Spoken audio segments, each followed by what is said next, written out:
Let's get into this game preview that is sponsored by BetUS. And we do have the Los Angeles Rams at 4-1 taking on the New York Giants, who are at 1-4.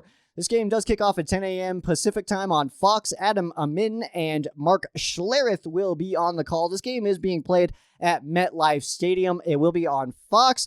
The Rams are second in the NFC West, and you know what? We call it the NFC least out there for the New York Giants, and they're in last place in that division. Although, I will say, I don't think I've given enough credit to those Dallas Cowboys. I think they're playing some good ball. I think I also underestimated the Philadelphia Eagles, who I don't think that they're a good team, but they're not fighting for the number one overall pick like I anticipated. So we got that going for us, but we don't have to worry about those guys right now. We got to worry about these New York Giants, who are 1-4, last place in the division. We'll go ahead and throw up the distribution map for you guys.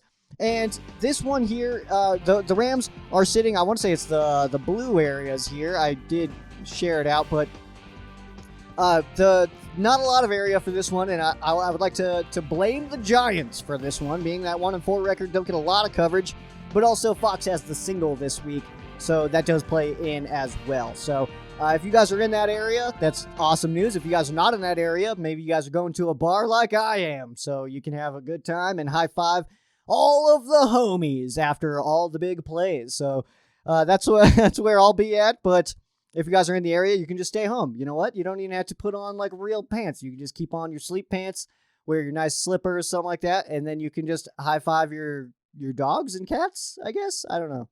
I don't high five Carl that much. He doesn't really care about football. Although he does like the Panthers, the Bengals, the Jags. I think there's one more. There's one more cat team. I don't know who they are. But let's take a look at the history of this matchup. This is the 46th all-time meeting between the two teams. That does include the postseason. I know that sometimes when the Rams official like Instagram will do their trivia, sometimes they'll put on their just the regular season. They usually don't include the postseason games. So 46th all-time meeting. The Rams do lead the all-time series in this one, 28-17. The Rams are 14-9 all-time when playing at the New York Giants. So not all of those have come needing to travel all the way from L.A. out to East Rutherford. The trip from St. Louis was a lot closer, and that early slot is tough on an L.A. team as well. The first ever game between these two teams came on November 13th of 1938. That was a 28-0 win for the New York Giants over the Cleveland Rams. The most recent game between these two came on October 4th of 2020. That was a 9-17 win for the Rams. And it was a weird game. It kind of just felt like the Rams were just just kind of struggling just a little bit to get things rolling there.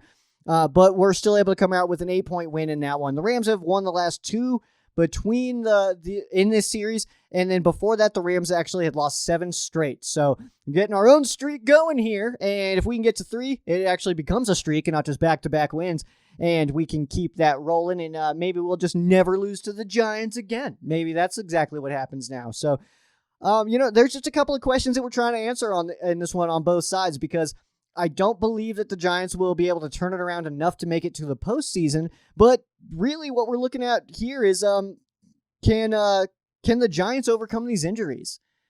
I mean, they're beat up right now, guys. I'm sure you've heard. I mean, you got Saquon and Daniel Jones both getting carted off the field last week, and I did make the joke, of course, of they didn't actually get hurt. They're just terrified to play the Rams.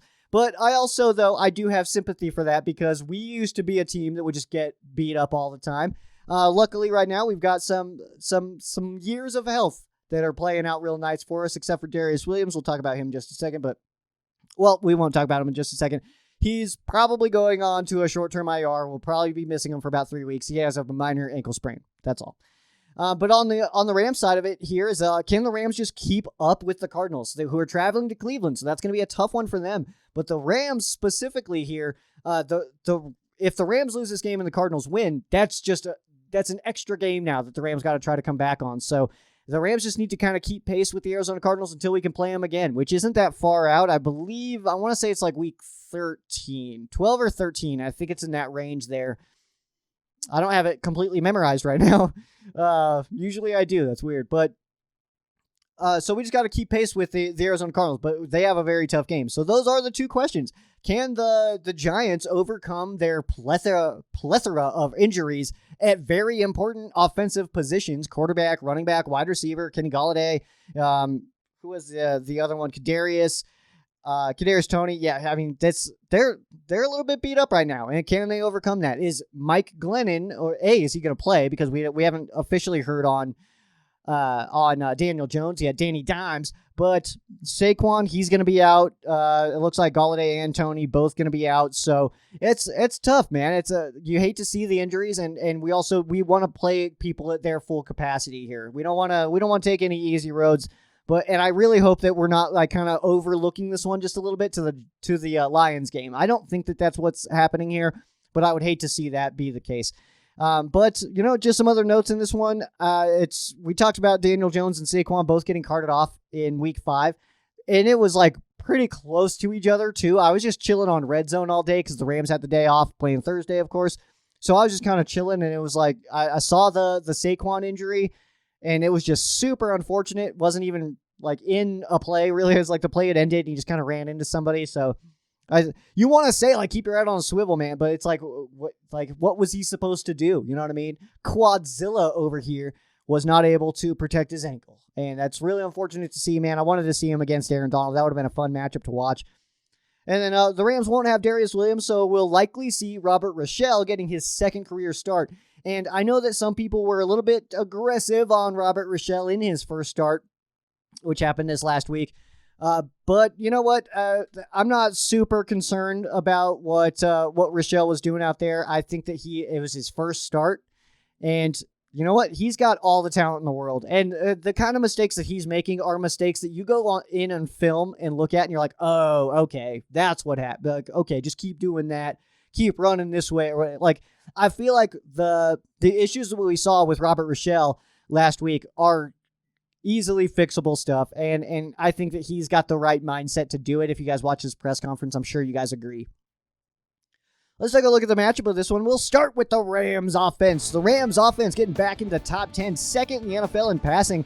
Still not able to get to that 100-yard per game average on the ground, but are top 10 in points scored as well, so that's good stuff. Giants defense giving up almost 420 yards a game on defense. That's ranking 29th, and they're pretty bottom of the pack on most of these. 22nd against the pass, 27th against the run, 26th in points given up. So, I mean, you're looking at averages here. Looks like the Rams can have a pretty good day, especially through the air. Seeing Matthew Stafford go for about 300 shouldn't blow anybody's minds. Rams scoring 28 shouldn't blow anybody's minds there as well. That's actually like literally what the averages would come out to. If you took their average versus our average, we would just score 28. So it does check out there.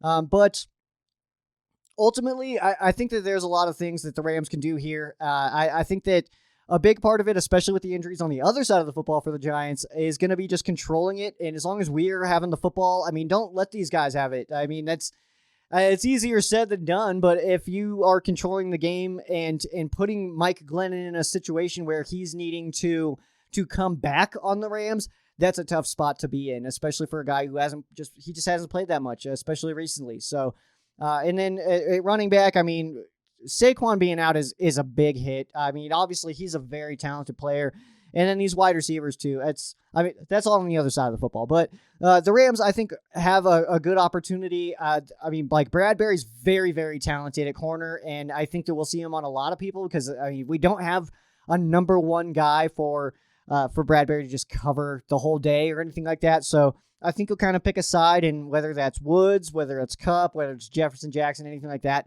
he is their best corner, and I do think we see a decent amount of him.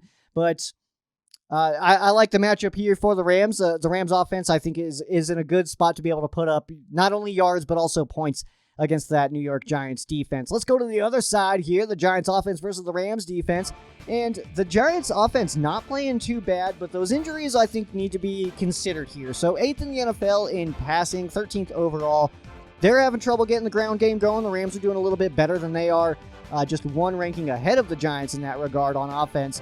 But they're kind of struggling to get that ground game going too, and having Saquon out is not going to help. They're putting up just over 20 points a game. The Rams defense giving up just over 23. That's tied for 12th. And the Rams defense, honestly, that's the problem spot right now. And through 2 weeks, I was sitting here saying that I'm not super concerned about the Rams defense, but now we're 5 games in, and I think it's legitimate that this Rams defense is not as good as it was last year. What are those problems specifically? I'm not 100% certain on. I can't nail down one thing that the Rams defense is doing now this year that is not doing last year that is the reason for it to not be performing as well. I do think that one aspect is that new Jalen Ramsey role. I'm not a fan of it anymore. I thought it was a cool concept coming into the season. No longer a fan of it. I would like to see that go away. Let's take a look. Let's take a look at the 3 to see here. This is just from last week at the Seahawks. We had Matthew Stafford go for 365, 1 touchdown, 1 pick, 1 sack. Sounds like a song, huh? 1 touchdown, 1 pick. That's corny. All right, good stuff. And then he did miss on a few, but I think he's only going to get more comfortable and more confident as the season goes on. So I'm not concerned about anything that Matthew Stafford's doing out here. We know that he's not in that tier 1, at least in my opinion. He's not a tier 1 quarterback, but he is like the highest of the tier 2s. He is like way up there in tier 2. If not the highest, he's second highest in tier 2. And if he is tier 1, I would put him at the bottom of tier 1. He's not Lamar Jackson. He's not Patrick Mahomes. He's not Justin Herbert. He's not those guys. But I do like his ability to control a game, to manage a game, and also make plays when he's asked to make plays. So I'm loving Matthew Stafford. And then we also had the secondary last week. Russ he had 11 of 16, 152 yards, 1 touchdown, 1 pick. Geno came in after that finger injury to Russ because Russell Wilson got a little too close to Aaron Donald. Can't do that. Can't get that close, man. Bad things happen if you get that close to Aaron Donald. Geno went 10 of 17, 131, 1 touchdown, 1 pick. Secondary did honestly look a little bit better in this game, but there's still so much room for improvement, so I want to keep seeing those improvements happen. And then we also had Robert Woods, who happened to be our game badge recipient this week. 12 catches for 150 yards, was not able to punch it into the end zone, but his production was absolutely felt. The 3 to see this week at the New York Giants, we're going to start with running back Daryl Henderson. He has yet to have a 100-yard rushing game, but I think that could change in this game. I think that he's been like floating there. He's been in like the 80s, 90s range, but he is yet to pass that century mark, so hopefully that can happen. But, he's playing, he's running hard. He's got good vision. He makes a cut when he sees the hole. And I think that against this Giants defense, who is 27th in stopping the run, I feel like I'm saying it every week, but this is like a good opportunity for the Rams to get that going. I feel like I say that every single week. We've been playing some bad rushing defenses, still having trouble getting it going. And I'm also gonna bring back the secondary for this one in the 3 to see. Still giving up a lot of yards. If there's a week to get it right, it feels like it's this one. If there's a week that we can just kind of look at our opponent, they don't have a lot of weapons to throw to. We've got 2 major receivers down. Their starting quarterback is either likely not playing or is not practicing all week, so he won't have the reps in. Their starting running back is out, so we're in a good spot in this game to have our secondary really show up and just kind of control that game on that side of the football. And we're playing against Mike Glennon. I mean, and I don't want to talk trash about Glennon. I have no issues with Glennon at all, but I like the Rams' defense ability to shake him up a little bit, especially with that pressure coming from the front 7, and that'll only help out the secondary. So I'm excited to see this secondary this week. And then my final one here is I'm going to go with wide receiver Cooper Kupp. He has not had a 100-yard game since week 2 at the Indianapolis Colts, so has been 3 weeks off of having 100-yard games. But he's also getting more attention, but he's good enough to get more attention and also still move the football, catch the football, score touchdowns, do all that good stuff. All right, what's up, Rams fans? I sincerely appreciate you guys making it all the way to the end of this video. Now what I need from you, if you have not already, on this side here, is going to be the button to subscribe, where you can watch this content every single week, all season long, all year long. We even do the off season, I promise you guys. And this clip here, if you guys thought that was awesome, full episode's right here. Check that out. Peace! Go Rams!